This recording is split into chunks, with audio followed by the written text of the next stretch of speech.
is restored. They had a great game. Their defense was really what stood out to me. Jared Goff didn't play his best game. He had a couple of interceptions in this game, but for the Falcons, they I think the Lions, Alex Anzalone made some big plays.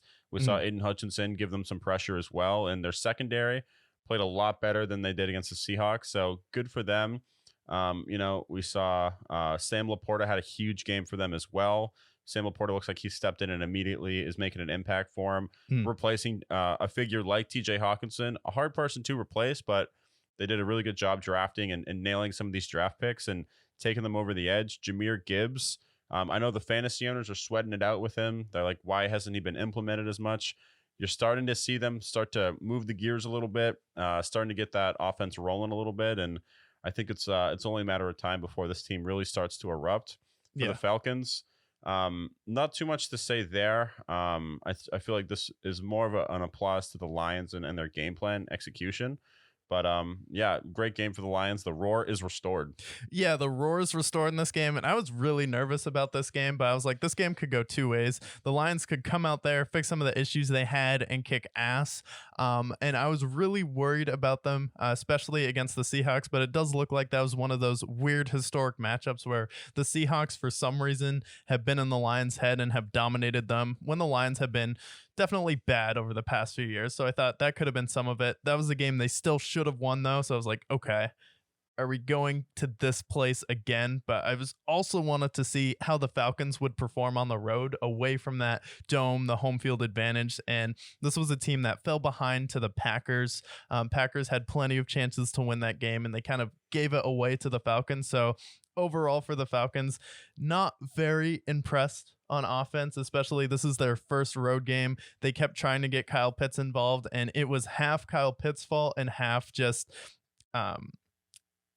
Desmond Ridder just missing him in some of those possessions. But I felt like the Lions defense actually looked dominant in this game. They were getting those third down stops that they don't normally get. The grit on that team was definitely restored. You could see Dan Campbell's imprint all over this game. And then when you talk about the Lions offense, they're kind of chugging along right now. They don't have their most dynamic piece right now in Jamison Williams. He's still out. He's still suspended. And when he comes back, that's when you'll start to see this team really erupt on offense, because you have Amon-Ra St. Brown, but he's not the deep threat that's really going to blow the game open. You have someone like Khalif Raymond, who's a solid receiver, and you have Josh Reynolds on that team. But I think with Sam Laporta being able to step up and then be that replacement, that's why you let TJ Hawkinson go to Minnesota and get his bag, which was well deserved for him. But I felt like overall Lions offense was pretty good, but that defense is what I want to see more out of, because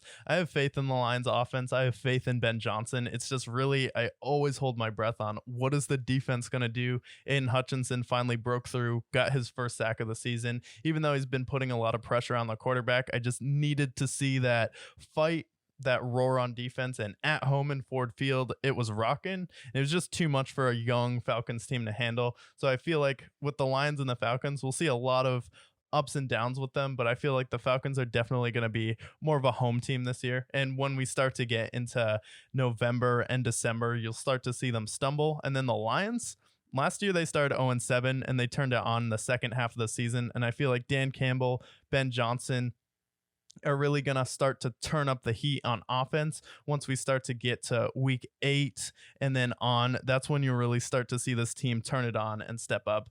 And then Aaron Glenn, someone who I've had some questions about as a defensive coordinator, but he definitely stepped up, had some good play calls, had a good game plan. So I'm glad to see him step up after all of what we saw from him in Hard Knocks. Like, I like the guy a lot, but last season I had some questions, definitely. And then there were some questions with the Seattle Seahawks game with Jacobs being seemingly targeted every single play, whether it's DK, whether it's Tyler Lockett. But he was able to refine that defense, retool. And the fact that they were able to do this against a hot Falcons team was really impressive.